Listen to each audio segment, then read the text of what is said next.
So this session is about solving other radical equations. So when you're looking at not just the variable having that fractional exponent, but maybe seeing it in terms of an expression. So the first thing we want to do is isolate the variable expression with the exponent. So doing what we can to get that by itself on one side of the equal sign.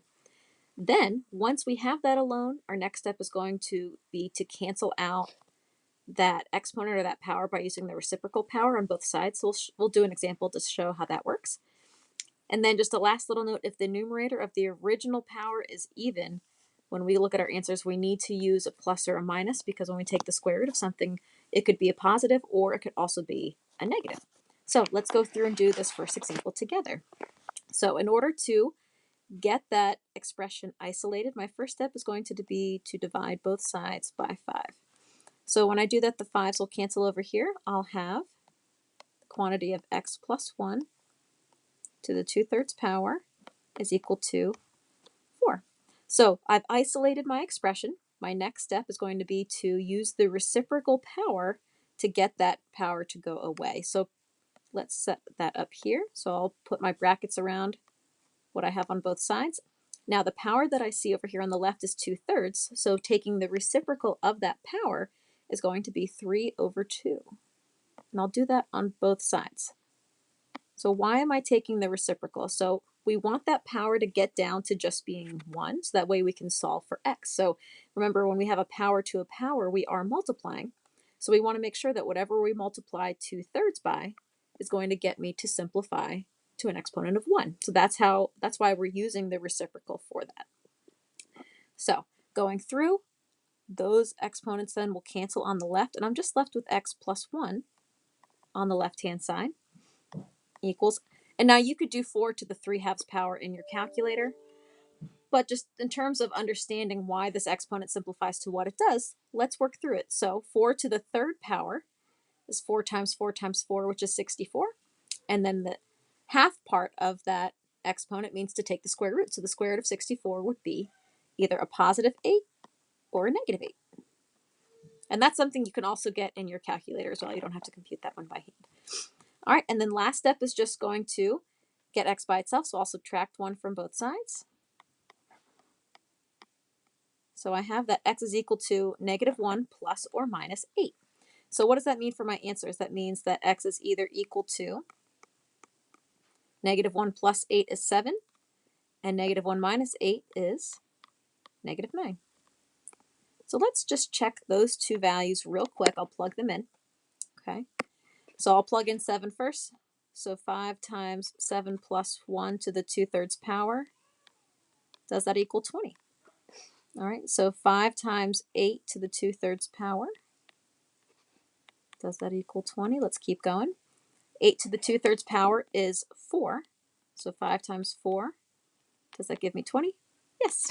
Okay, so that one checks out. Let's try the last one here.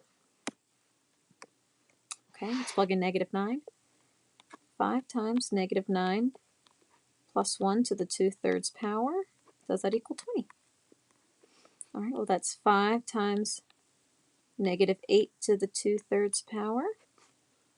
And then -8 to the 2/3 power is a positive 4. And that does equal 20. So that one also checks out. So 7 and -9 would be my answers for x. Okay. Let's try our last example together here. So the way that we go about this still remains the same. We still want to isolate the expression that has the exponent with the fraction in it. So my first thing to do is going to be to add that 1 to both sides. So I have 3 times the quantity of x minus 2 to the 3/5 power. That's equal to 24. My next step then is going to be to divide both sides by 3. That'll be my last step to get my expression isolated. So I have quantity of x minus 2 to the 3/5 power is equal to 8. So if you remember, when we go through to get that exponent to cancel out, we're always looking for the reciprocal of whatever that fractional exponent is, because we want that exponent to simplify to 1 so we can get on the inside of that expression and solve for x. So my reciprocal that I am seeing for 3/5 is 5/3. Okay, so doing that simplifies the exponents over here on the left. So I'm just left with x minus 2. All right, and now let's look through here. You can plug this into your calculator just to get an answer. Now we want to look back at what the original exponent was. So the original power in my numerator is odd. So right away, we don't have to worry about the plus or minus when we simplify this because we're going through and it's not even. So I'm just going to plug that into my calculator. So 8 to the 5th power and then take the cube root of that. That gives me 32. And then I'll just add 2 to both sides. And I get that x is equal to 34. So let's just go through and do a quick check of that answer to make sure that it works out. We don't want extraneous solutions here.